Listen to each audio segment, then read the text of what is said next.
Get ready for the thrill ride of the year. The three ninjas are back. Let's rock! Teamed with the ultimate ally, Hulk Hogan. Teamwork! They're power-packed partners, pumping with pure energy. You want a piece of me? Come and get it.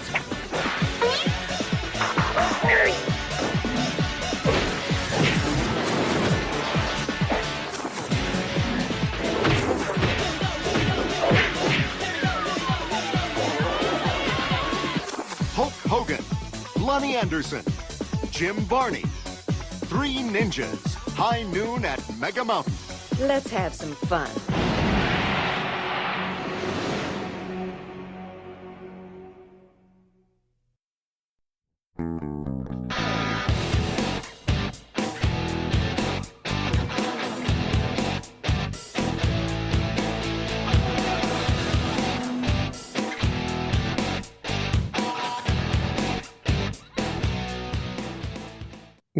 Welcome to They Called Us a Movie, testing the strength of friendships one terrible movie at a time. Subscribe to the podcast on iTunes and other podcast services by searching They Called Us a Movie, and find us on Twitter and Instagram at TickTimePod. That's TCTAM Pod. Welcome back to They Called Us a Movie. This is Anthony Delvecchio. With me, as always, is Dan Aquino and Mark Myers. Say hello, gentlemen.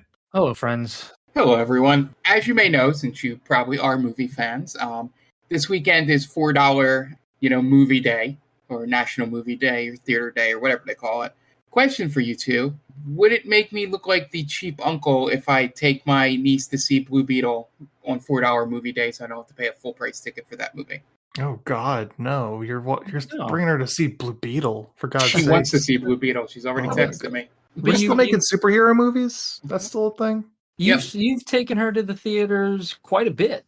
So yeah. I'd say it would be different if you never took her to the theaters and all of a sudden, I'll spring for a ticket. $4. Yeah. She doesn't have to know. How old is she? Does she just turned 12. Child's prices? Just turned 12. So she doesn't get under child prices? I could probably do it, What's child prices? I thought it was 11. Age? Yeah, she's 11, for fuck's sake. Yeah. She's 11. Yeah, I think I did that for the Mario movie. But it's not much of a difference. It's It's $4. Yeah. No. I meant, how much could it be? $3? Right. No, I meant. I thought you were talking about in the past taking her as a child's ticket. I was like, I don't think there's much of a difference. But yeah. That was the text she got me, and I just thought, I was like, I don't really want to see Blue Beetle. Yeah. I heard it's decent. It's gotten good reviews. Yeah. Sure, but what is this, 2017? We're done with superhero movies at this point, right? We're done. Yeah. Endgame was the end all be all, I think. They shot their load. Yeah, if this isn't the death rattle of the superhero movie just dominating the box office, I don't know what is, really. I'm so officially over it. I could not care less. I mean, the sheer fact that the two biggest movies of the year so far were Barbie and the Super Mario Brothers movie. Well, Super Mario technically are superheroes, I guess. I think that's a gray area. Are we getting into Nick Castellanos' Scooby-Doo reference? That's at the All-Star game. They asked him his favorite superhero, and he said Scooby-Doo. Ooh, that's a terrible take. And he said he's a dog that can talk, that helps people solve mysteries. How isn't that as someone that will entertain the idea of the Ghostbusters are superheroes, that's a bad take. Yeah, that's like towing the line, I think, because there's nothing really super about any of them. Although Super Mario Brothers is in the name, so 100%. He that's a good point. He shapeshifts. He grows big. Yeah. He fires fireballs. He shoots fireballs out of his hands. Yeah, and but with help. It's not. He can't do it on his own. Nor can Tony Stark. Technically Captain America. No, Captain America had the serum. Everything after That's what that. I mean. Like, he needed the serum. Sure. Like Mario needs the mushrooms. Bane needs his venom. Yeah, he's a super villain. Yeah.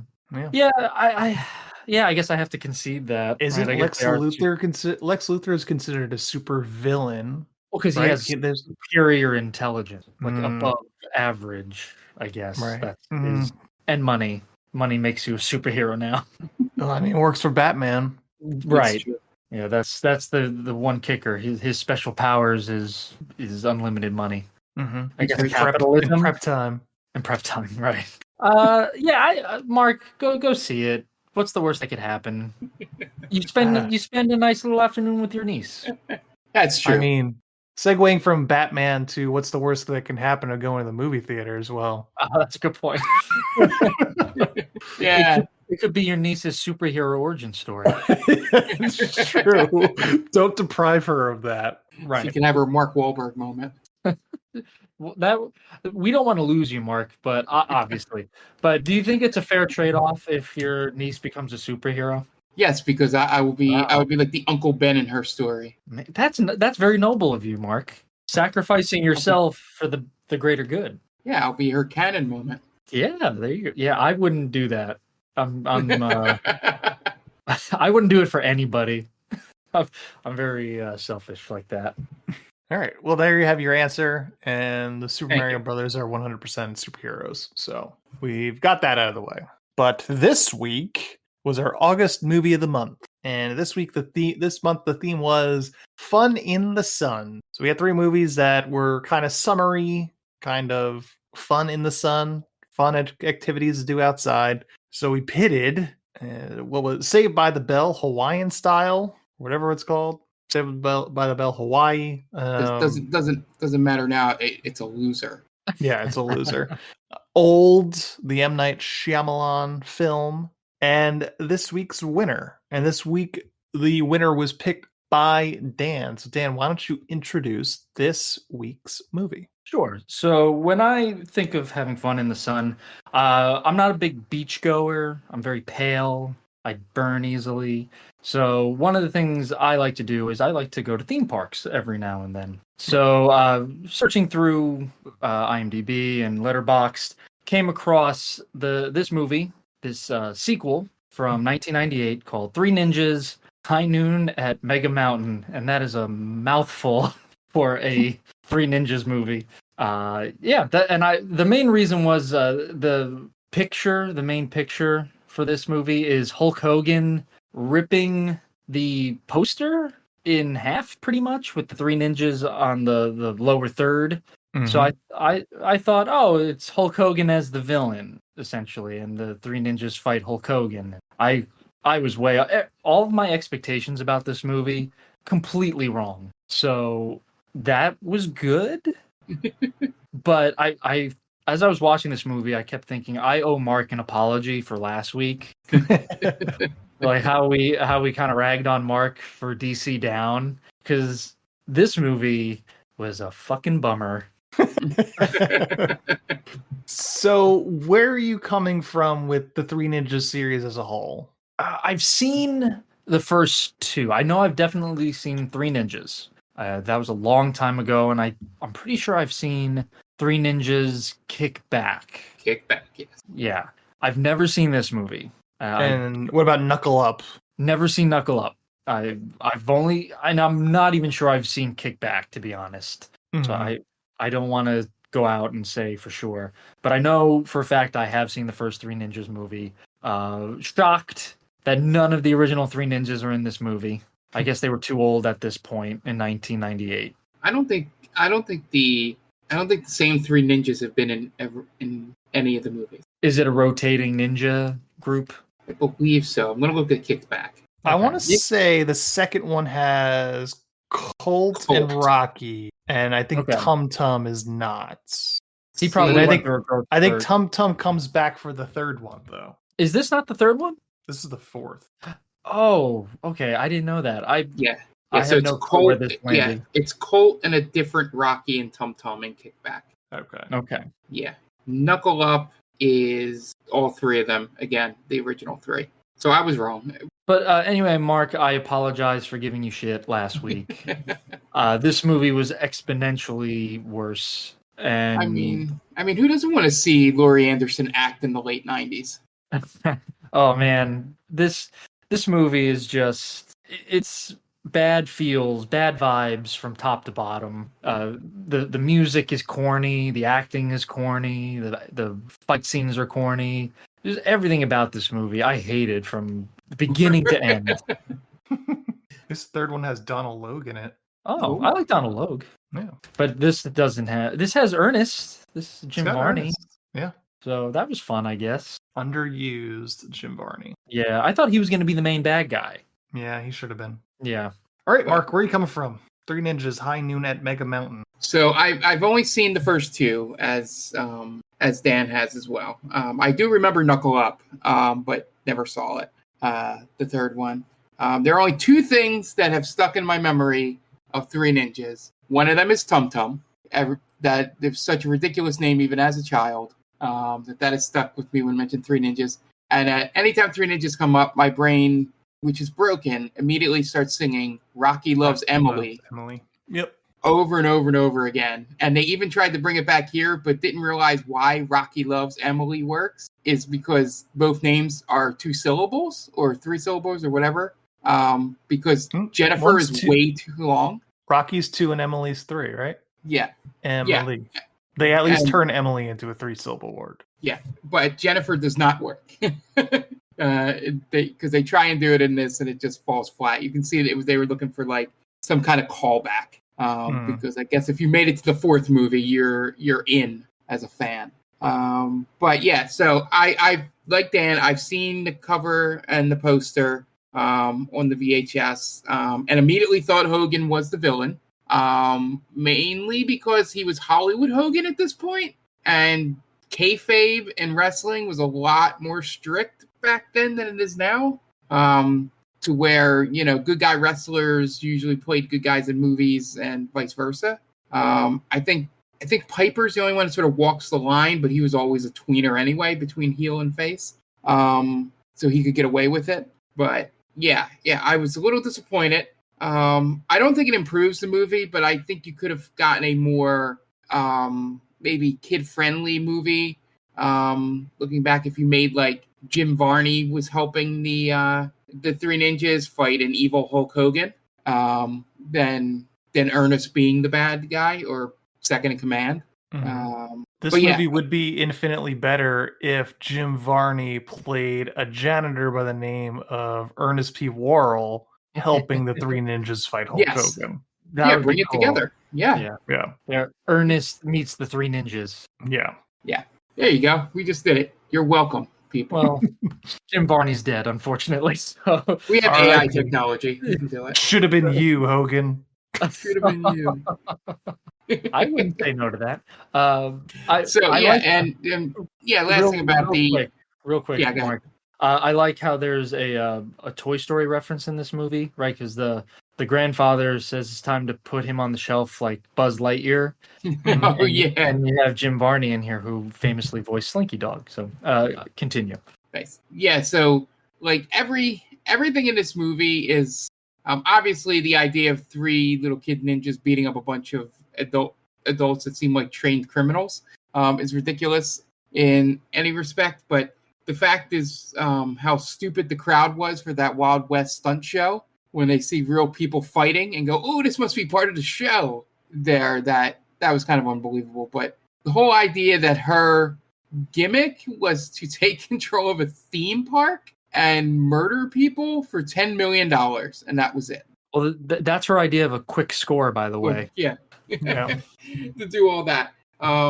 And I love the sheer fact that she just assumed that the cops were called by the guy with the money and not the 3 kids that she heard on the other line of the radio when they first show up. Yeah, they were very much masterminds. And also, I was very much looking forward to Hogan's character not being able to fight and that being his storyline. Yeah. Was that he was actually an actor that couldn't fight. That's what's weird, because they treat his character in the movie as if he's a real life hero when he's just an actor. Yeah.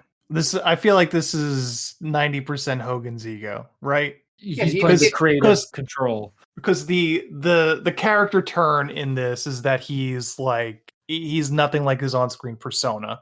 It would be the normal character turn. Like he's a wuss, he's a coward, what have you. That would be the character turn that you would have. And then at the end, he saves the day. Right. or helps them save the day. But Hogan's not going to let himself look like a coward, Yeah. right? Yeah, that's what I was expecting him to either be the man on the inside who's helping Medusa like gain control of the park because he was disgruntled that his show was being canceled. So he was like, all right, well, if that's what's gonna happen, I'm gonna rip off Mega Mountain and I'll ride into the sunset a millionaire. Or like you said, he was gonna be a wuss and then he would help the three ninjas at the end. He doesn't help the three ninjas at all. Right. Right? Yeah. He kind of fights on his own, gets kidnapped or beat up, and then the three ninjas come in. Mhm. All he does is help them create the world's fastest torpedo Right. at the end. Yeah. But yeah, the whole thing was, I think the saddest part of the movie was when they go backstage with Hogan and then he takes off the wig. Yes. So Only for him to put it back on, Back on, a few yeah. scenes later. Yeah. that Again, it would have that's been funnier if Hogan's he fought ego. without the wig for the rest of the movie. But yeah, it's his ego. He even got the girl to flirt with him at the end Yeah. for no reason. Yeah, he was the Yeah. worst part of this movie. Yeah, In a laundry list of bad things. Yeah, you could tell that wrestling had been taking a toll on him. He could barely run in this movie when he had to run. Mhm. Yeah, He's small. He's small on this one too. Yeah, those are probably 18-inch pythons Yeah. Yeah. at this point. It's definitely not the roided Hulk Hogan we know and love. No, Yeah, but he's- yeah, Even when we covered him in the Bash at the Beach Baywatch episode, he was Yeah. on the smaller side. But here he's even smaller, Yeah. right? Because this is 2 years later. yeah. But in all, this movie was very boring, and didn't even have any like fun moments. And when they tried to have comic relief characters, they just seemed real dumb. Unless if they were funny in the 90s, I don't get it.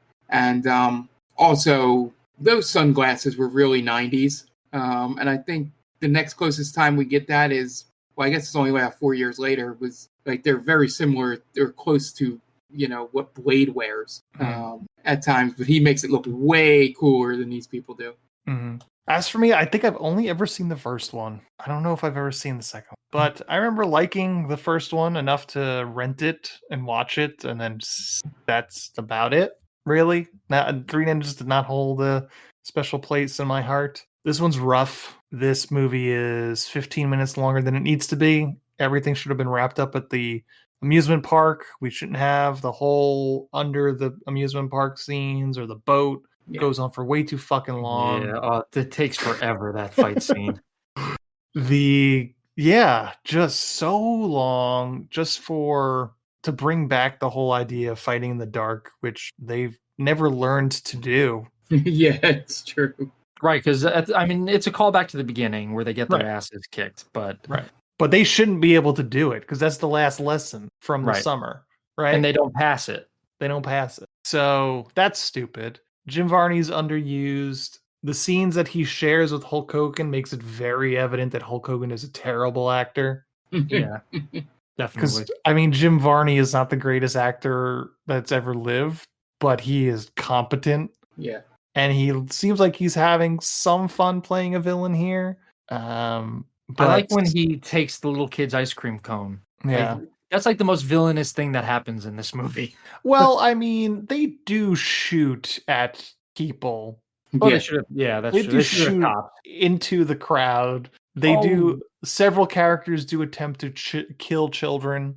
That's a good point too. Yeah. Yeah. There- Jim Varney there's- does try and throw Rocky off the top of the roller coaster. Lonnie Anderson does try and run Rocky over with the roller coaster cart. There's the one scene where Hulk Hogan is ziplining using the nunchucks, Yeah. and the goons are all shooting at him and missing. Yep. But they would 100% be hitting people in the crowd, Yes. right? Because he was surrounded by people. Mm-hmm. So yeah, there's probably a pretty high body count in this movie that we don't see. Yeah. And then Amanda, Lonnie Anderson tries to blow up Amanda. Oh, that's right, the bomb. Yeah. There's a Missed bomb a in lot of film. this stuff. Yeah. But overall, you know what? I'm going to come right out and say it. Not my tum-tum. What an annoying little brat this kid is. Yeah. The same hiya 1,000 fucking times. Yeah, everyone's annoying in this, to be honest. Yes. The three kids are so very direct-to-video quality. Yes. Like, not saying that the original Three Ninjas were particularly good, but these kids were like, let's slash this budget here. Where can we cut some corners? Yeah. Yeah, Our these three kids leads. are the bottom of the barrel. Yeah. For sure. It shows, yeah. This is you get what you pay for. Yeah. But yeah, I thought I kept waiting for a scene where it's explained why Medusa is holding up the theme park. Because she must have a history with the guy who runs it. They take just his decided. hostage. Yeah, right. They go through this entire thing again. From what we're told in the movie, there's a line where this is from one of the FBI directors says, word on the street is she's looking to make a quick score and get out of the country. A quick score does not mean getting together a whole cadre of people to take over a theme park. A motley crew. Yes, from all sorts of walks of life. They have a Rasta guy. They have John Popper. They got John Popper. They've got Ron Wood from the Rolling Stones. Yes, Ernest. They got Ernest. This is the weirdest group of henchmen ever assembled, and they're really bad at their jobs. I guess because, like Mark said, it's the '90s, and that's the whole. It's like a Home Alone feeling, right? Where just these two robbers are nincompoops. So that's kind of what they're going for here. But I think there's probably a better way to score money. Like you said, just go after the man who owns the amusement park. Yeah. That's way better. And that's how you know this is a fictional movie, because the billionaire is willing to part with money over saving lives. Mm-hmm. In real life, he's like, yeah, what? It's an act of God. Whatever's going to happen is going to happen to those people.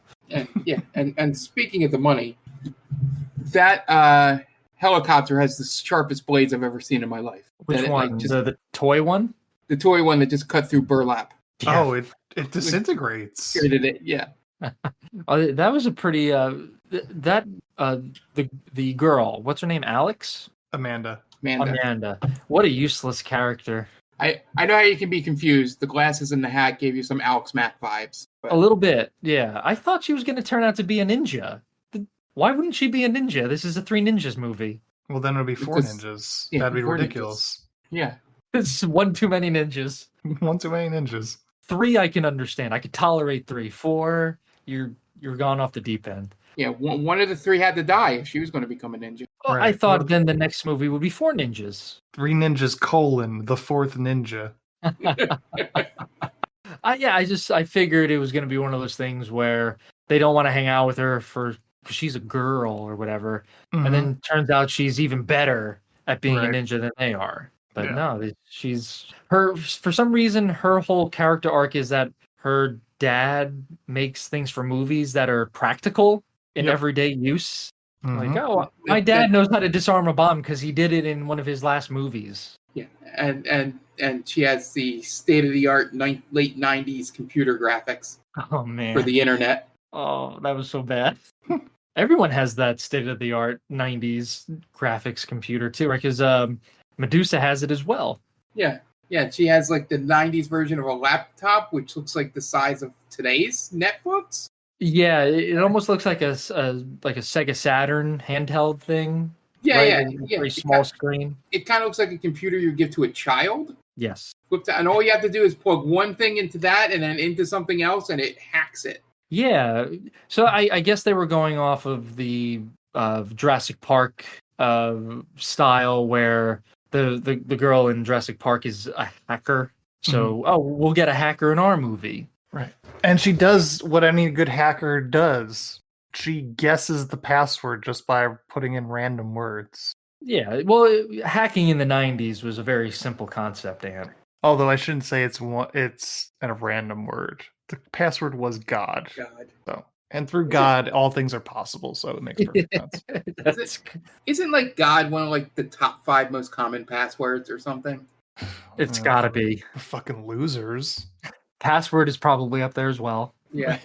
Password is password. Another thing that I really liked was at the beginning when Tum Tum is talking to Grandpa Maury, who I think is the only returning character from any of these movies. Yeah. Victor Wong. So he's like, the parents are the same from the first one. Okay. Wow. What a weird. Why bring them back? Right? Anyway.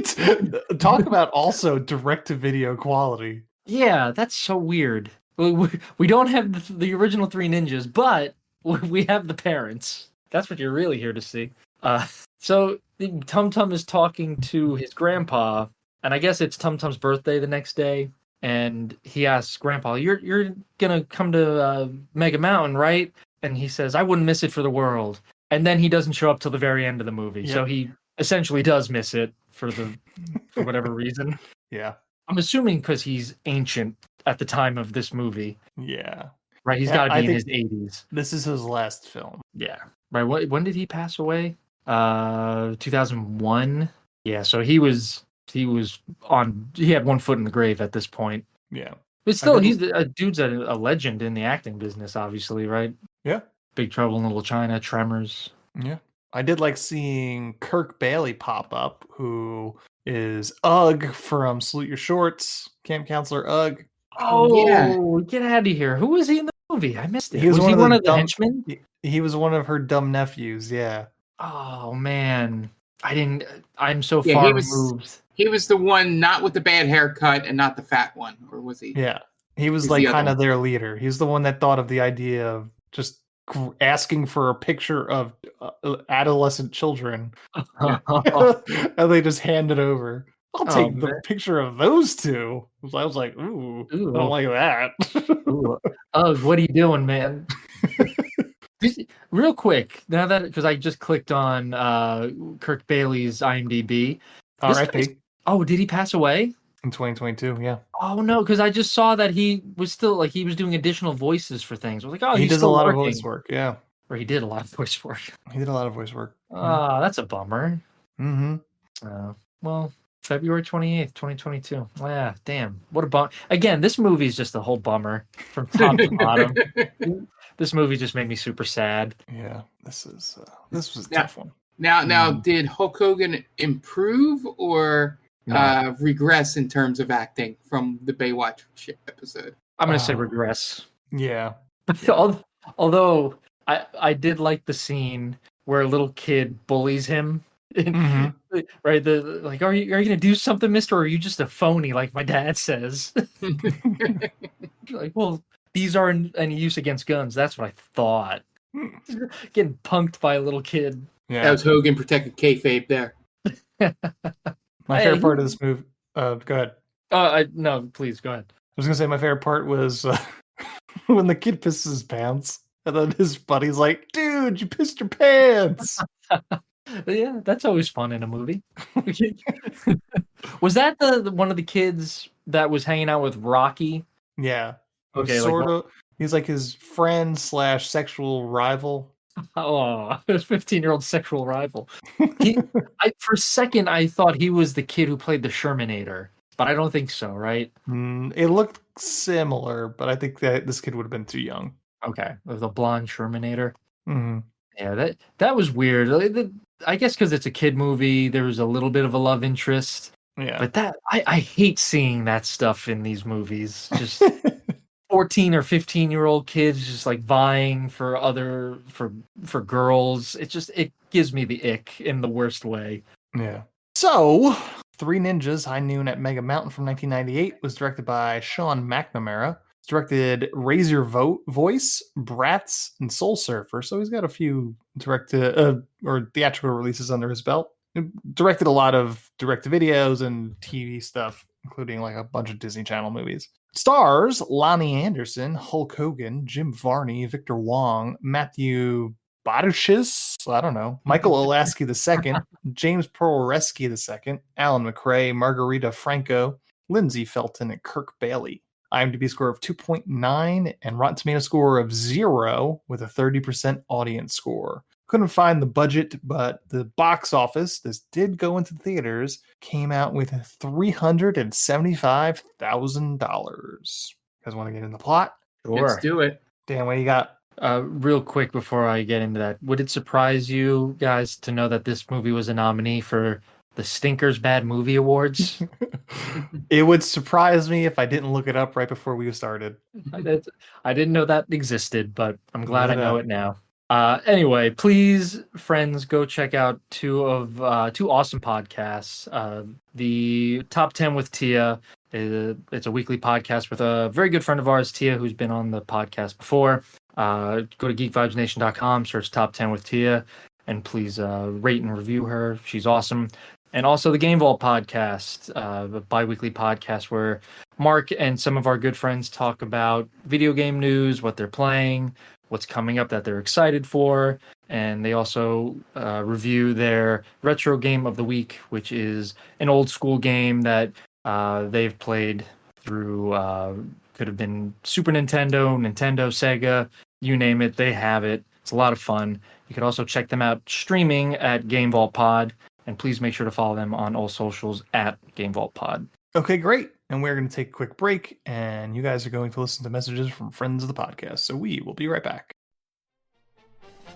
Hey everyone, this is Steve. And this is Adam. And we're part of the Hop Nation USA podcast, Pittsburgh's #3 craft beer podcast. Join us every Friday for new beer reviews. We'll talk about the news, history, and homebrewing. Plus, we'll sit down with the best brewers and industry personalities that'll have us. So whether you're a casual drinker, a hazy boy hophead, or even if you're a whale hunting cellar hoarder, just search Hop Nation USA on Apple, Spotify, or your favorite podcatcher and join the nation.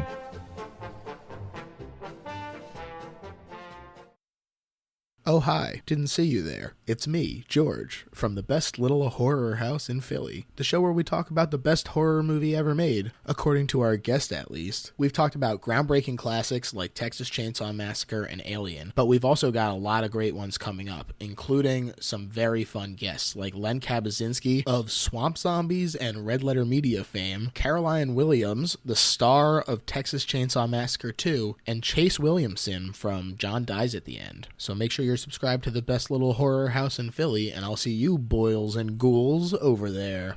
And welcome back. And now it's time to get into the plot for Three Ninjas, High Noon at Mega Mountain. We open on a narration about a village of Japan that was protected by the power of the golden broadswords. Utter nonsense. Comes up never again in this film. Just had to make sure you knew you were watching a ninja movie. Yeah.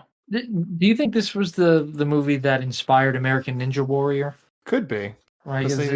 Yeah. It's an obstacle course with stupid shit in it that no ninja would ever encounter. Yeah. Then we get very straight to video versions of the Three Ninjas that they get ready to do Victor Wong's version of American Ninja Warrior. Hey, there we go. Thought the same thing. Yeah. They each go through the obstacle course, which at times borders on child endangerment, then climb up to reach what I guess is supposed to be the golden broadsword, but it's kind of more of a katana. And they celebrate in poorly dubbed dialogue for some reason. And then Victor Wong tells them that a real ninja's work isn't done until they return whence they came. So he steals the sword, goes down the zip line, then cuts the power to the warehouse, leaving them in pitch black, completely crossing the line into a child endangerment. Kids then get pummeled trying to get backtracked through the course. Then outside, Grandpa gives them some nonsense ninja advice and tells them to go dig a well. I like that a lot of the advice that they reference or through here is just nonsense advice. It is. Like, it's all nonsense. Yeah. It's really it's how he tricks his nephews or his grandchildren into doing menial labor. Yeah. Yeah. It would be one thing if like he is trying to teach them lessons that they spend the entire movie trying to learn. Yes. Right? Yeah. It's like the pocket watch sends where one goes, we all go, or whatever. Mm-hmm. If there was an inner conflict about these three not getting along and realizing they need each other to help save the day or overcome their obstacles, then all of this stuff isn't meaningless. But 100%, there is no inner conflict among these boys, even when Rocky goes fucking off without his brothers. Yeah, it's essentially what happens in the Teenage Mutant Ninja Turtles movies, where one of them is a hothead and thinks that they could do it on their own when there's strength in family. You don't have that in the Three Ninjas. At least not this movie. I don't remember in the first one. I'm sure there's something like that in the first one. Yeah. Maybe. Right. I think in the first one, I could be wrong. It's been forever since I've seen it. But they're not. They just start to learn how to be ninjas. Right? They go to visit their grandfather, and they really don't want to be there. And the grandfather teaches them how to like discipline. Essentially, they have no discipline as kids. So I think that's what happens. And then they go to rescue the grandfather who gets kidnapped using the teachings that he gave them. Sure. And there's none of that. That's not here at all. Yeah, that sounds like a story arc. Yes. This one is lacking of all story arcs. Yeah, it's lacking on a lot of things. Yeah. At night, the boys sit around as Rocky talks about how he's not going to go through ninja training next year because he's 15 now and wants to do more teenage boy things. He wants girls to touch his penis, probably. Yeah, I was going to say, a.k.a. Go after women, essentially. Yeah. Wants to get his dick wet. Yeah. Guys, ninjas are out. Women don't want to bang ninjas. Blowjobs are in, ninjas out. Ninjas out, BJ's in. I think he'd settle for an HJ, to be honest. Oh, yeah, right. At 15, yeah.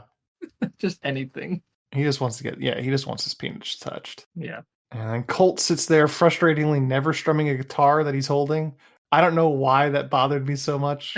He's just holding the guitar like he's about to strum it and just never does. He almost goes to do it and then stops himself. Yeah. It's like really teasing us with that guitar. Yeah. And Tum Tum is upset that both Colt and Rocky are over the ninja training. And Grandpa overhears them from the other room. Cut to a enormous oil rigger that these terrorists apparently have and looking to get ready for something. And Jim Varney tells Lonnie Anderson that the men are getting ready. And Grandpa drives the kids home to their inoffensive, very not Asian-looking parents. Grandpa resigns himself to the fact that Rocky and Colt don't need him anymore. But Tum Tum says he still needs him, and Grandpa gives him a pocket watch that has a picture of all four of them in it. And then Tum Tum mentions that he's having a birthday party at Mega Mountain tomorrow and wants his grandfather to come. Spoiler alert, Grandpa never shows up. He shows up when the job is finished. Yep. And he kind of just like revels in the glory. I guess the events of the day that happened are no place for 90-year-old Grandpa. I think that's what it was. It was like basically he just wasn't up for this anymore. Yeah. And later, Tum Tum watches his favorite TV show, Dave Dragon, which is about a noticeably not on steroids Hulk Hogan as Dave Dragon in some sort of Power Rangers ripoff. After the program, Dave Dragon comes on to address the audience and tell them that the greedy fat cats at the network is canceling his show after 15 years, which is a weird thing to give him airtime for. Yeah, that's never happened. They want him to have the chance to say goodbye, guys. He's going off script. He's shooting, brother. Yeah. One of the things I found odd is Hulk Hogan obviously is a world famous wrestler. Mm-hmm. In this movie, why would you make him a martial artist? Why not just have him be a punch kick kind of guy? You know, sure. It wouldn't clash with the Three Ninjas motif anyway. Like you could have it where like a street fighter meets up with ninjas, and they kind of you could have that lesson be like, sometimes not everything takes pure brawn. You need a little finesse, and sometimes you need brawn and not ninja work. You know. Mm-hmm. So again, working together. Yeah. And then an announcer announces that Dave Dragon will be making an appearance at Mega Mountain tomorrow. Tum Tum is so distraught over the cancellation that he won't eat the sandwich his mom made for him because he's Tum Tum. Remember, he eats a lot. Mm-hmm. Yeah. Back on the ship, Jim Varney goes through the infiltration plan with his motley crew of men. The plan is to infiltrate and take over Mega Mountain as Lonnie Anderson wordlessly looks on. The next morning, the boys are woken up by a helicopter flying around their windows. And they see new neighbors are moving in across the street. Mom goes over to introduce herself, and the boys follow suit, but are immediately dive bombed by a remote control helicopter being operated by the new neighbor girl, who almost gets run over by a kid on his bike and accidentally drives the helicopter into Rocky's window. The mom then invites Amanda, the neighbor girl, in for breakfast, and she mentions that her dad works special effects for movies, and she helps him with some gadgets. So Colt grabs one, thinking it's a yo-yo, winds up hitting a lamp and getting the lamp shade stuck on his head. Classic children's movie hijinks. What I love about it is you could tell how uber rich the family is because the mother does not freak out at all over a window being broken and a lamp being broken. Yeah. So it's like, oh, boys will be boys kind of thing, where in reality, if someone broke our windows, we would have a mini meltdown. Mm. Like, you're paying for that window. It's not you wouldn't be inviting the person over to have lunch. Yeah, she takes it very much in stride, but I guess the FBI pays well. Oh, that's right. The husband is the FBI director. Yeah, the local FBI director. I'm sure everything that he does is above board. Wink, wink. Well, you saw that house. That's like an $800,000 house today. Oh yeah, easily, right? Because they're in California. 4 bedrooms. Oh yeah, no, they're in California. That's like a $2 million house. Yeah, Santa Monica. Yeah, you're paying top dollar for that house. Yeah, but yeah, it's like when the window breaks, that she treats it as if just like a very minor inconvenience. Like, yeah, no, don't. That happens all the time, sweetheart. Don't worry about it. We got one. We got an extra one in the garage. We could just put on later. Yeah, don't worry. Then the mom invites Amanda to Mega Mountain, despite the guys not necessarily being too thrilled about it. The mom then drops them off at the park, and they meet up with Rocky's friends, including his girlfriend Jennifer. And almost immediately, Rocky ditches Colt, Tum Tum, and Amanda in favor of hanging out with his much cooler friends. But you promised, Mom. Mm-hmm. You see, now again, this would have been a great setup for Rocky is going his own way. He's growing, but still there's the power. Like he's more powerful with Colt and Tum Tum, right? Like maybe he tries to take on these guys by himself and he loses, right? And he needs his brothers. Yep, he gets captured and they rescue him with the help of Hulk Hogan. Yeah, not bad for a couple of children, right? Sorry, guys. Yeah, basically, we know how movies work better than this movie does, at least. I would have liked this movie better if they went with the cliches. I think this is a movie that needs those cliches. Yeah, I think that's a lot of the movies that we watch, where it's like you could have made your movie infinitely better if you just followed cliches, and they're because they're cliches for a reason, because they work. They work, yeah. There's no reason to try and reinvent the wheel for this movie. Exactly. You're trying to hit an easy double with Three Ninjas High Noon at Mega Mountain, right? You're not trying to. Don't swing for the fences. Right. Yeah. And you're not swinging for the fences in the things you're doing anyway. Yeah. You don't have the necessary players to go on a championship run here. Yeah. So just, this is a rebuild season. Just do what you can. Don't go crazy. Yeah. Just keep, do something that everyone's familiar with, really. Yeah. I think people would be pleasantly surprised, or not surprised, but they'd be happy. Play the hits. Yeah. Exactly. You don't really need Hulk Hogan in this movie. No. Right? Because I would say his popularity is probably waning at this point in 1998. But he's probably on the downward. Based on where Mark is saying this is probably his second kind of win as the heel in WCW. Yeah, he's not at the point where he should be in children's movies in terms of his wrestling character. Right. Yeah. So you could lift him out. Just keep it Three Ninjas, or like we said, have it be with Ernest. That would have been so good. Yeah, an Ernest crossover. It fits so much better because it's a slapstick, silly movie. Mm-hmm.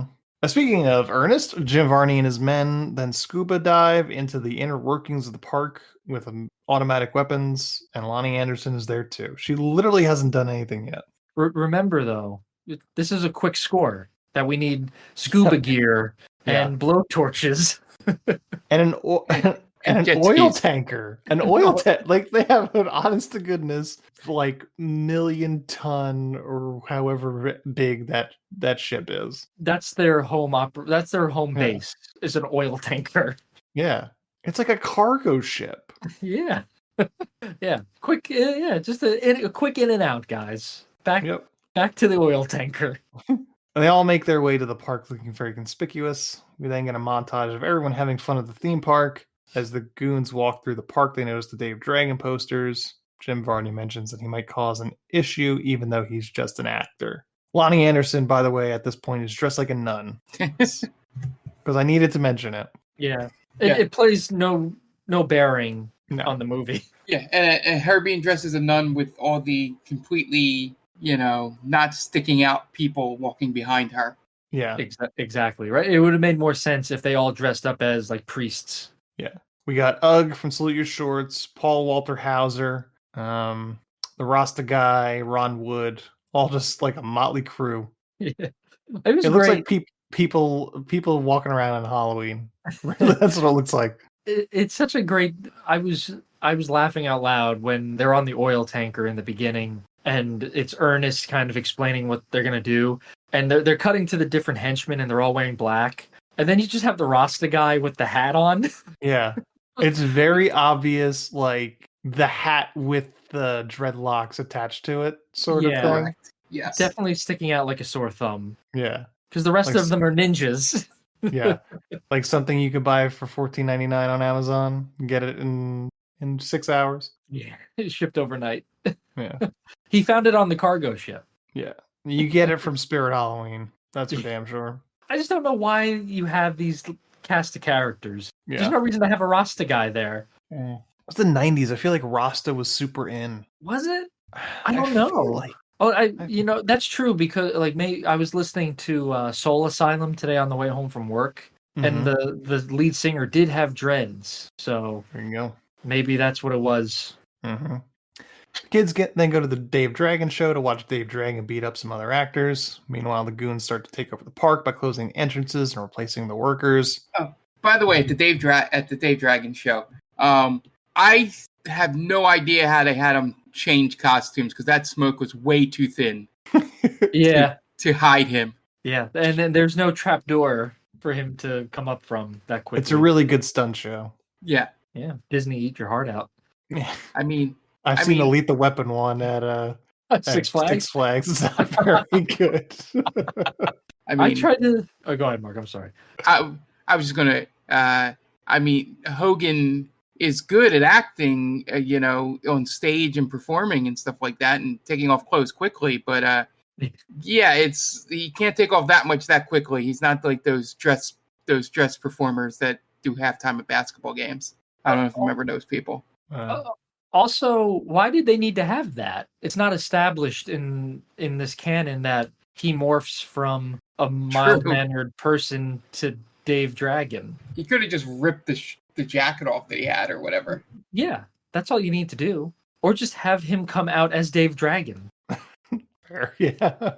Because we have the Tum Tums watching the show, and it's just Hulk Hogan as Dave Dragon. There's no change. He doesn't morph. We have no prior knowledge of the story of Dave Dragon. Right. Yeah. Uh-huh. This is unnecessary moment. The terrorists then take control of the main control room by gunpoint and immediately take over the comms. And Lonnie Anderson has her offensive Jamaican stereotype goon set up the video links and then use it to call the park owner, who was in the middle of a massage by his sugar baby, maybe? 100%. And that was probably going to wind up with a happy ending. Oh, gross.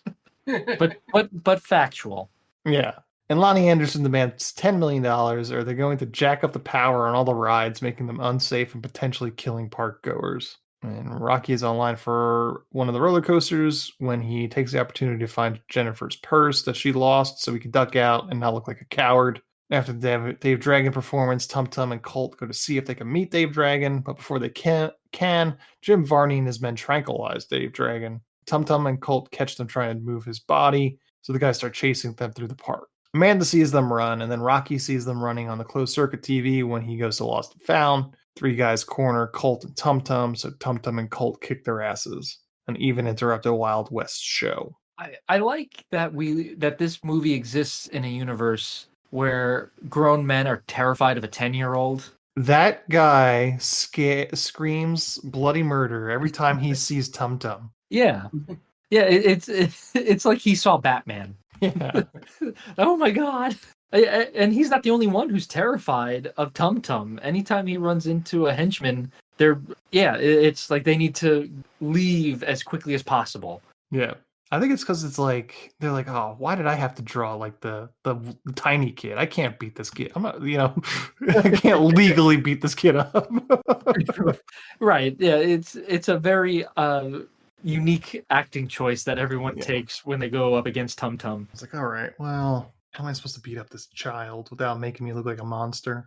I wonder what the direction was. It was basically, hey, listen, whenever someone runs into this kid, pretend it's like the worst, like your worst fear, essentially. Yeah. Eventually, Amanda and Rocky make it to the Wild West show, and Rocky joins in and beats the shit out of these guys.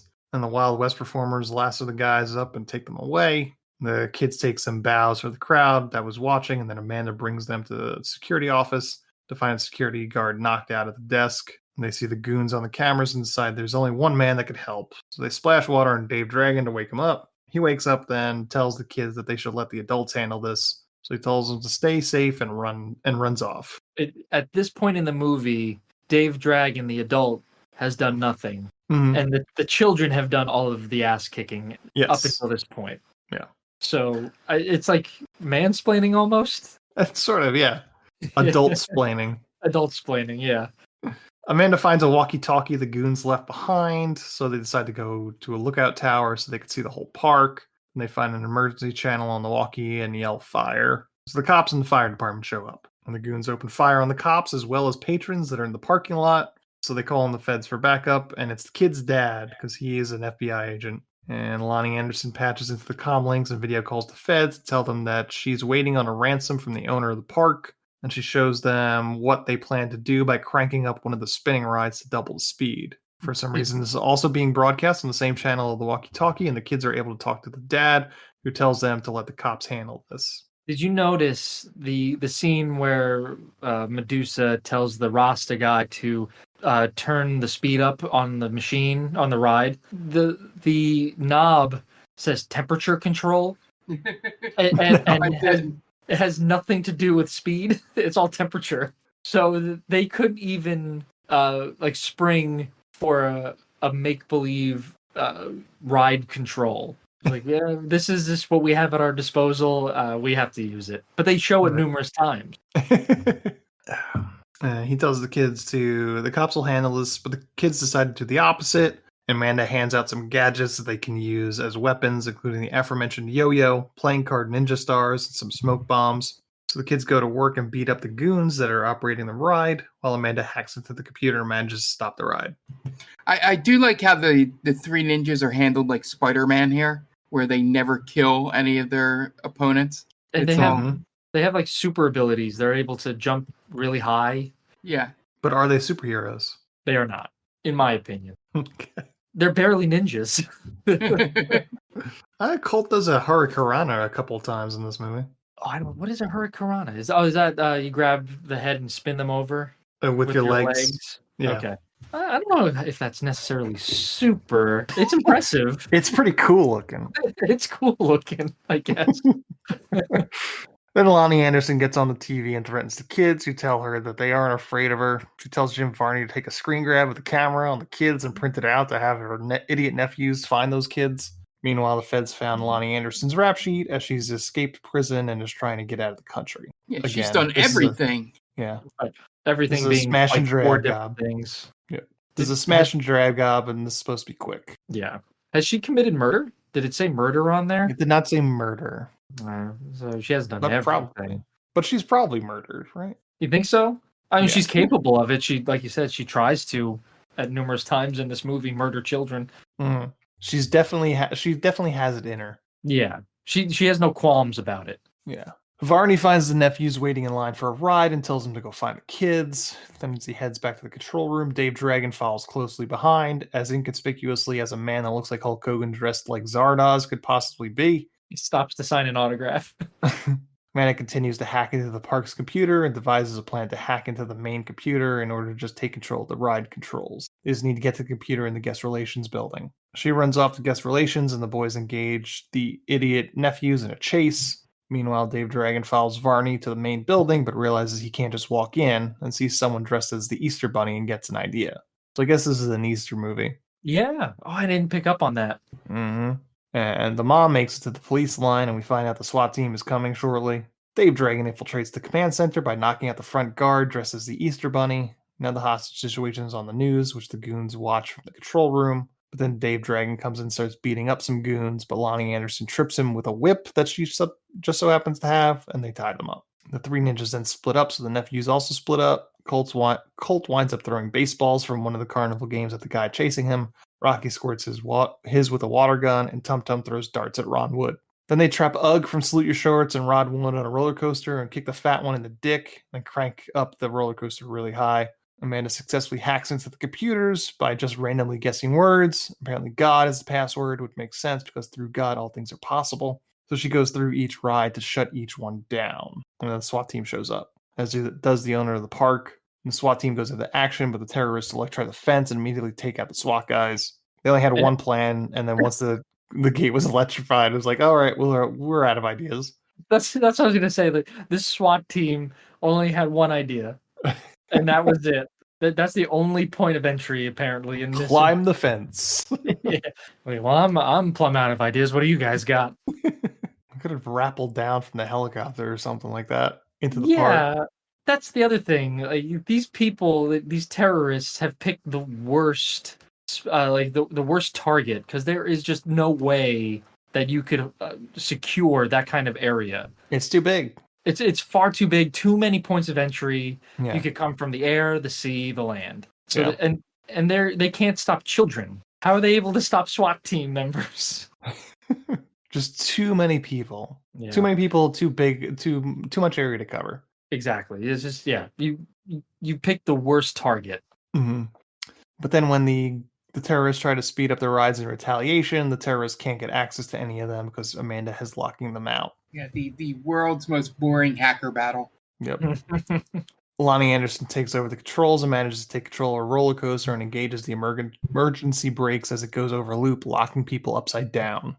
And Dave Dragon takes special offense to this and tries to rush Lonnie Anderson, but she knocks him out with one punch and tells her guys to get rid of him. So they take him outside. Meanwhile, the dad tells the owner that it looks like he might have to pay his $10 million. So the owner goes to the bank, and like the smallest violin for this owner of this park. Yep. We spend so much time with him about his $10 million when it's like, who gives a fuck? Fuck this guy. He's just using his money to bang people 30 years younger than him. Yeah, I definitely crocodile tears for this guy, because there's nothing endearing about him. No. He's just he probably wouldn't care if people died at his theme park if it wasn't for the $10 million. Yeah. Right? If that woman said, we have hostages and we'll kill people, and if there was no monetary value there, you'd be like, all right, well, I guess do your worst. Yeah. The terrorists bring Dave Dragon to the space inside of the roller coaster, and it feels so much like we're about to witness a public execution. That's what I thought, that we're gonna take him out of the equation for sure. And one kid that sees Dave Dragon asks him if he's going to do anything, but Dave says he can't do much against guns, so the kid calls him a phony. Best part of the movie. Meanwhile, the nephews catch a picture of Rocky and Jennifer on one of the rides, so they just buy the picture in order to use it as a reference what she looks like. Put the buy in quotes because they don't pay for it at all. And then they find her online for one of the rides and tell her that they need to bring her to her boyfriend. And then one of the goons scares Rocky's friend/sexual rival to the point where he pisses his pants. That's when that other kid said, "Bro, you peed your pants," which I found hilarious. Oh, I wonder if we could tie this in with No Holds Barred when the limo driver shits his pants. That's right. Yeah. Right? What's that smell? Dookie. The boys reconvene with Amanda, and she tells them that she was able to stop all the rides except for one. And then they see Jennifer getting tied to the roller coaster tracks like this is some sort of Dudley Do-Right cartoon. So Rocky runs off to try and stop them. Meanwhile, the park owner is getting money out of the bank. For some reason, we need to watch that. And also, meanwhile, everyone looks disappointed in Dave Dragon because he's not trying to risk his life to stop armed guards. Because of the kayfabe. Yep. But then he says, fuck it, I don't have a job anymore. I might as well risk my life. He scales the roller coaster and starts beating up the terrorists one by one. If I die, I die. Yep. Eventually, he uses a zip line and crap. That's really just a testament to the American capitalism, right? I don't have a job, so I might as well die. Yeah, he's at this point, he's better off dead. Yeah. Right? He can't contribute to society. Don't have any health insurance. Probably not going to get unemployment benefits. Might as well just step in front of a train.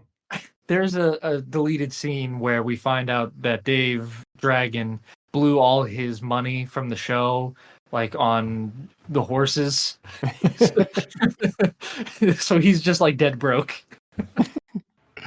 He eventually uses a zip line and crashes into a wall, which lets everyone break out of the holding pen the terrorists have had them in. Rocky tries to rescue Jennifer, but Jim Varney shows up after not being in this movie for like 40 minutes, and he attacks him with a sword. They fight, eventually winding up on the roller coaster tracks all the way at the top of the loop. Jim Varney tries to commit child murder by pushing Rocky off of the roller coaster, but Rocky uses the yo-yo to knock Jim Varney off the roller coaster and onto some boxes, which apparently saved his life. Otherwise, Rocky was going to be a murderer.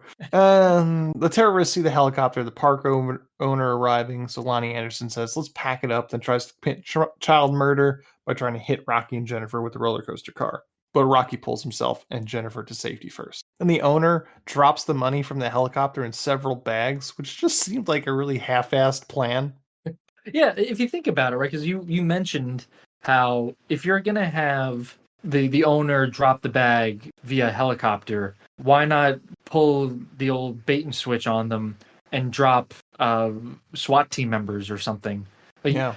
You could pull a Die Hard, right? They think it's a passenger copter, not an airship. Right.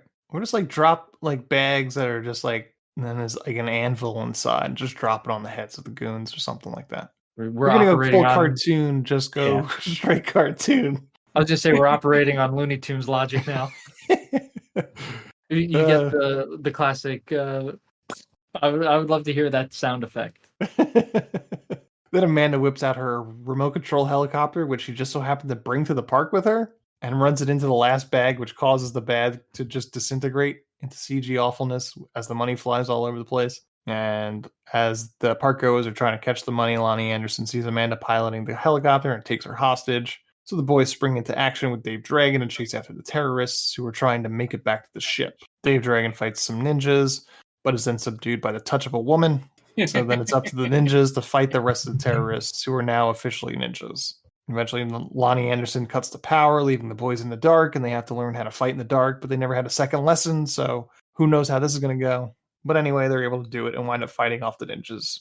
Lonnie Anderson also handcuffs Amanda to the innards of the park and plants charges. The boys get to Amanda, try to get her free, and she talks them through how to reprogram a bomb based on her dad's last movie. A bunch of uninteresting stuff happens because, let's face it, this movie should have ended 15 minutes ago at the park. Yeah, exactly. And long story short, the boys strap the bomb to an oxygen tank, and Dave Dragon is able to hit the end of the oxygen tank, sending the bomb off like a torpedo that blows up the ship. And the worst thing they did was show the timer at any point, because apparently they were trying to get her released, was going to disarm the bomb. That didn't work, and got it down there and did that all in like 30 seconds. Yeah. Yeah, they really bit off more than they could chew with that timer. Yeah. One of the great things that I liked about when they fought in the dark was their way of fighting in the dark was just to walk around with their eyes shut. Mm-hmm. You know, and then you had the awesome camera tricks of the slow motion. Oh yeah, effect. Like they're moving so quickly, everything is slowed down to them. You know, it's such. I at that point I'm like throwing my arms up and just like, God, this fucking movie. Lonnie Anderson manages to escape. I'm assuming all her henchmen died in the explosion or drowned on the way back to the beach, but she ultimately gets arrested on the beach by cops. The kids get interviewed by the news, but they tell them the real hero is Dave Dragon, because this whole movie was apparently a redemption arc for Dave Dragon to get his job back. And the boys think that maybe they will go to ninja camp next summer, and maybe Amanda will join them. And then Tum Tum gets cake for his birthday. And that is the end of Three Ninjas, High Noon at Mega Mountain. Pile of shit. Yeah, this was bad. There was, at least with DC Down, there was a lot to make fun of there and like to really have a good time with on our end. This movie just gives you nothing. I would say if this movie ends again, the like dropping the money scene. If it ends like 5 minutes after that, we wrap it up at that point. Right. This is a much better movie. Yeah, I agree. The scenes in like they're like in the bowels of the park, I guess. Takes for fucking ever. I think that was like a 20-minute scene. It felt like it at least.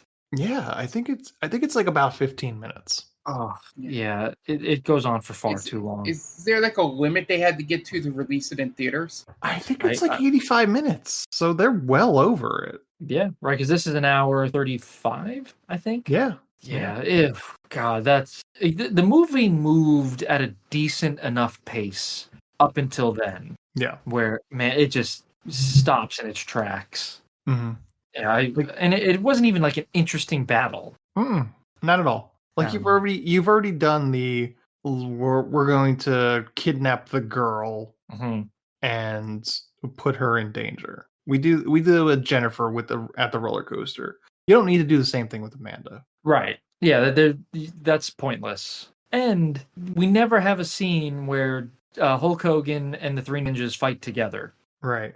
Right? Because in the bowels of the park scene, Hulk Hogan tells him, I got this, kids, don't worry about it. And then just like takes out a couple ninjas and then gets his ass handed to him again. And the Three Ninjas have to step in and kind of save the day. Mm-hmm. Why couldn't we have the scene where they all team up? Right. What happened? Where in the script do you let that happen? Right? No one while writing this raised their hand and just said, how come we're not having Hulk Hogan, one of the biggest wrestling stars of all time, fight with the main characters? Right. Just a waste. Everyone's wasted. Maybe Hulk's hips were hurting that day. Yeah, it's possible. He couldn't get the hairpiece on right. Yeah, I don't know, man. This movie was just, again, I said at the beginning, it's a bummer. It's not fun at all. Mm-hmm. And it also kept the precedent going that Hulk Hogan with hair just looks weird. Yeah, it doesn't fit. You should have just kept it where he either has the hairpiece on the whole time or he doesn't have the hairpiece on at all. Right. Like that should be part of his arc, right? Like he never goes out in public without the hairpiece. Yeah. And then through circumstances, he winds up like without the hairpiece. And he spends the whole movie without the hairpiece. And then he's like, you know what? This is me. You know when that'd be perfect, Ant? When he gets knocked out and the hairpiece comes off, right? Mm-hmm. Let's say the hairpiece comes off and he's nervous. He's pretty much naked at this point. And instead of having the little kid just absolutely drag him for not fighting armed gunmen, just have the kid say, like, you can do this, you know, you're not your hair, essentially. Yeah. You know, the kid gives him confidence to get up and do what's right. Yeah. That's perfect. This movie would have been much better served where he's a big fat phony and he gains the courage towards the end of the movie. Yeah. Again, this movie, like, just an arc. That's what this movie is severely lacking. An arc from anybody. Yeah.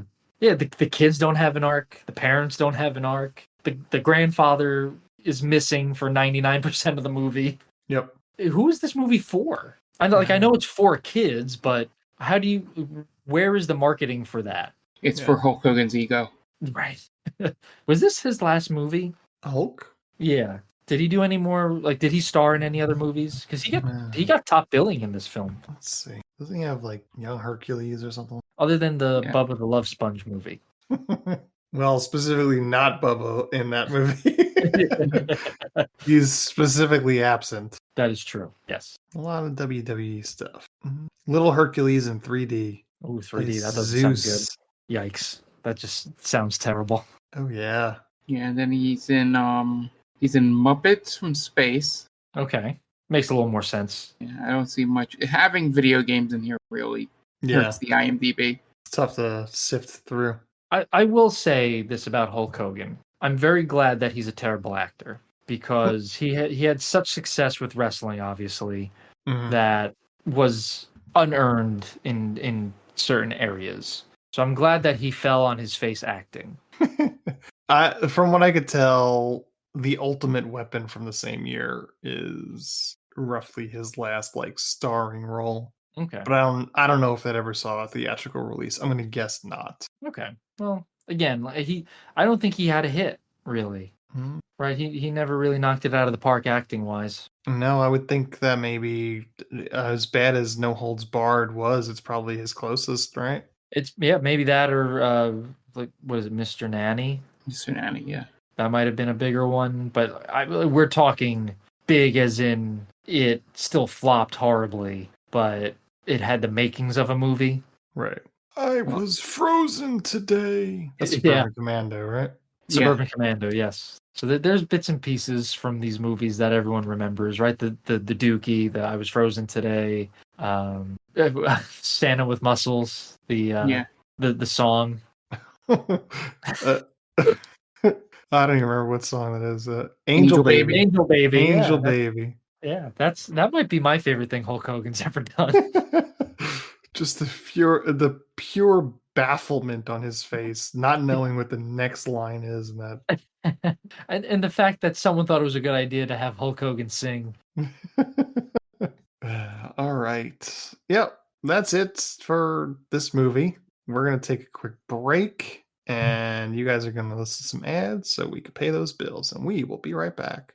And welcome back now. Time for our third segment. This one is a little different. We've never really done something like this, but we're going to do sort of a recasting with a little bit of a twist. So what we're going to do with this is we're going to take specifically characters like boys, teenage boy characters from sitcoms, and we're putting them in the place of Rocky, Colt, and Tum Tum. So we are creating Three Ninjas based solely on sitcom character, specifically boy characters, and from any sort of era. So it doesn't matter, 60s, 70s, 80s, 90s, whatever you want.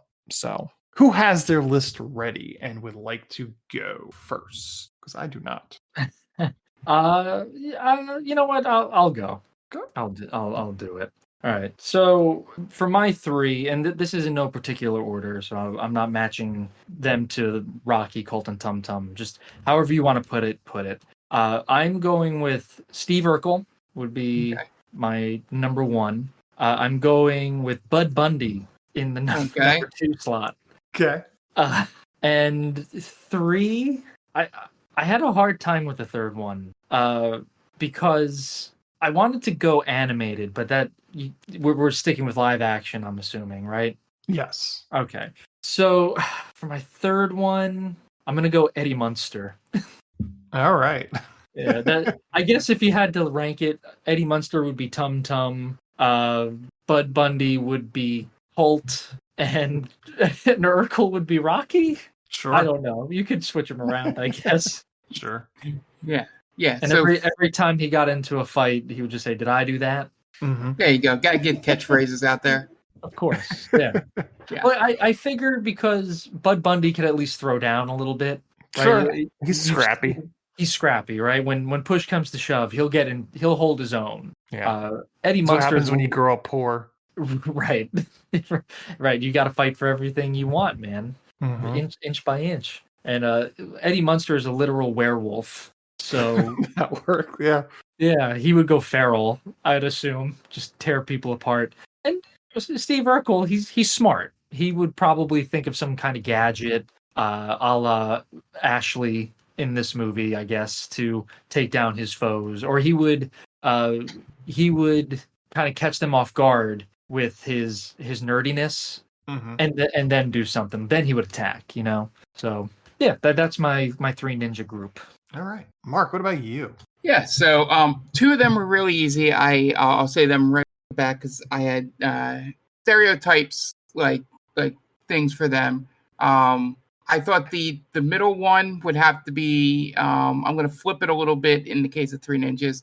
With the middle one, it'll definitely have to be the heartthrob. So I'm going with Randy from Home Improvement.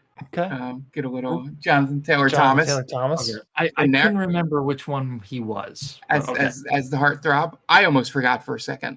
That was my pauses. So yeah, I thought the middle person should be the heartthrob. You know, sort of macking on all the ladies that the older one is going after. And I thought the older one needed to be somebody that was a little immature, but also had the moments where they could be dead serious. So I chose Theo Huxtable as the older brother. Could scrap a bit probably. but would be the one that some of the girls would be attracted to until they saw his younger brother here. And then the third one, I was going back and forth and trying to pick someone younger or just go with something someone around the same age as the other ones. And then I just decided the one that just kept coming to my head. No real thought put into it, but I'm going to take Malcolm from Malcolm in the Middle to just be the annoying brother of the group. Okay. Yeah, I almost went with Malcolm. I almost did. Yeah, because when Ant's done, there was a very close fourth place, but I couldn't really justify him, and unless if Ant says it, I'll let you know who that is. Okay. For my Rocky, I wanted to go with someone that's just dumb as a bag of hammers and just pure brawn. So much like the Jonathan Taylor Thomas pick, I'm picking Brad, Zachary Ty Bryan from Home Improvement. He's the older son, right? Yeah. Yes. Okay. I'm going to skip Colt for now. I'm going to talk Tum Tum, and I'm going also Malcolm in the Middle. Looking for a wild card. I'm going with Dewey, Eric Sullivan, our friend from Joe Dirt. And if I remember correctly, Dewey, he was out of control in that show, right? Yes, he was. Yeah. And for my last pick, for Cult, this one is a true out of thin air pick. There's a character that was on a 3 or 4 episode run of the show Full House. He was the son of a woman that Danny Tanner was dating, and he was the lead actor in the movie Motorama that we watched for this show. That kid's name was Rusty the Rust Man, the Master of Disaster is my Cult pick. Wait a minute. You got to say that again. Rusty? His name was Rusty, and he called himself Rusty the Rust Man, Master of Disaster, because he was all into pulling pranks. I got to look this kid up. Hold on. Rusty the Rust Man, Natural Disaster? The Master of Disaster. Master of Disaster. Okay. This is how obscure it is. I'm typing this into Google. I have gone all the way up to Rusty the Rust Man, the Master of, and it's still not auto-completing. Disaster. All right, hold on. Rusty the Rust Man, Master of Disaster. I'm getting nothing here. Oh, Terror in Tannertown. Mm-hmm. Oh my God. Where did you find this kid? Did you just pull this out of your memory bank? Just pulled it out of my memory bank. I've seen Full House in its entirety at least like a half a dozen times. Oh wow. I don't remember this kid. Oh yeah. His run on Full House is minimal. Sure. I almost went Miko Hughes, who played Aaron Bailey from Full House. Okay. So, Mark, who were you thinking of trying to justify? Was it Rust Man, the Master of Disaster? No, it was not, unfortunately. It was Kevin Arnold. Okay. Kevin Arnold. Yeah, but I felt like him and JTT too much alike in sort of that heartthrob-y, sitcom thing. And then also, if either of you took Theo Huxtable first, I was going to go with Eddie Winslow as the backup. Okay. I did have Malcolm in mind, and did veer off. I also had Richie as my tum tum for a while. Richie from Family Matters, because I needed a Jerry curl. Yeah.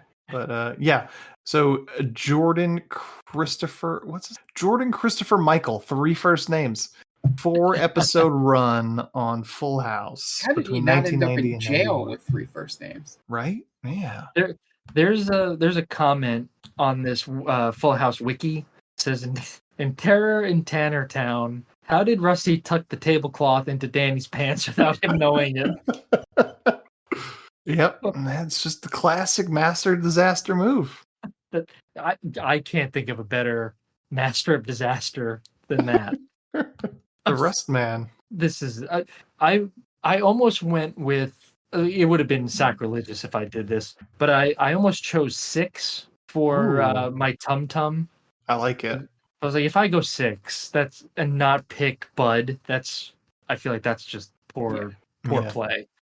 6 would have been a good pick though. Jenna Von Oy. Yeah, he was a crazy motherfucker. Wait, okay. Okay. I'm thinking about 6 from Blossom. No, is it 7? Was that the 7 character from Married with Children? from Married yes. with Children? Yeah, Okay. I knew it was the number. Me and Ant were on the same page.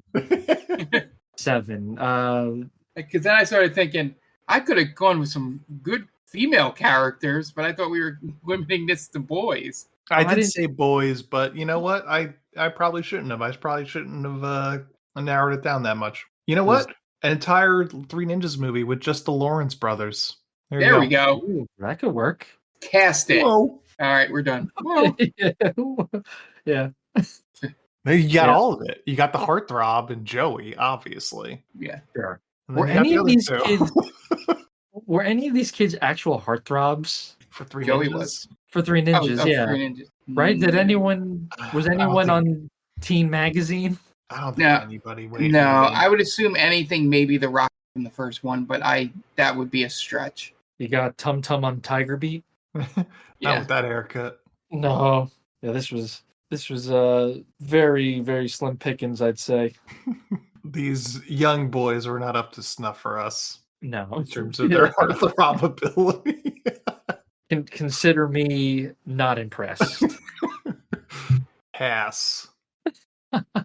Oh boy. Yeah, that's I don't know how to. I guess you end on that one, right? Yeah. 2 out of 10 would not bang. Oh no. I said would not. Quickly end the podcast.